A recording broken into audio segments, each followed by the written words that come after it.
You mentioned you were just across the street from the studio in El Segundo, California, new home of the Los Angeles Chargers facility. What'd you pick up being around Harbaugh, man? Ian? So let me ask you a question, Rich. Yes, sir. And I know you asked me a question, but let me ask you a question. So you've spent a lot of time with Harbaugh, yes? Yeah, sure. Uh-huh. Okay.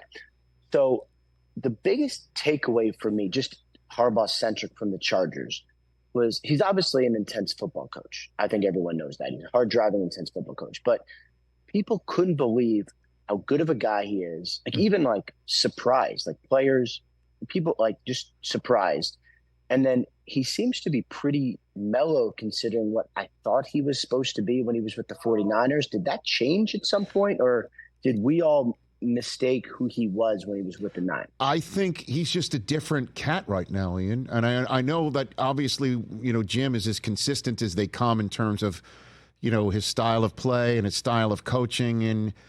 But I just think going back to Michigan and turning things around and winning the national championship and getting an opportunity to get back in the NFL and be as handsomely paid as he is, and to be set up in Southern California with a franchise that he played for, and to coach Justin Herbert, and he just loves ball. I just think the photograph we're seeing on the screen, I think he's, dare I say, happy. I think he's just he's a happier warrior right now. Now we'll see what happens when games start to get played. I just think he's kind of giddy, for the lack of a better phrase.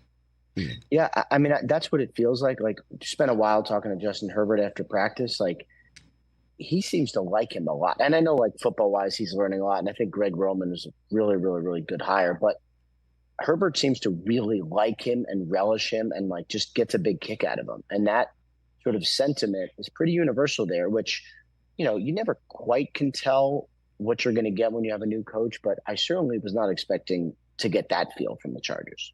Yeah, I mean, at some point during his Michigan tenure, if you want to get a little deeper here, I'm sure he wondered, like, if he still had that yearn to go back in the NFL, and I don't think that ever went away. I think there had to be some times where he doubted he would ever get the chance, and let alone the fact that he would get the chance. I doubted it too, by the way. No, and obviously you would know better than I would the number of times of how close he got the chance again, and number of times that his phone did ring,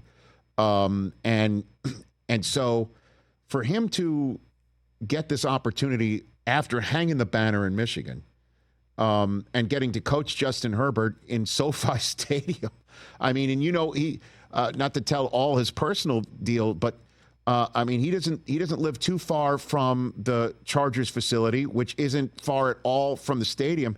I mean, the furthest, and LAX, where he's probably flying out of, is right across the street from the Chargers facility. I mean, he doesn't have to go anywhere more than in an 8-mile radius, for his entire life. That's what, 35 minutes? Yeah, I mean, actually, that saves literally 20 years in your life. I think that's been a scientific study. But in all seriousness, I just think he's happy. I think he's happy. Yeah. So you might have seen that. Catch the Rich Eisen Show every single day on the Roku channel, 12 to 3 Eastern, for free.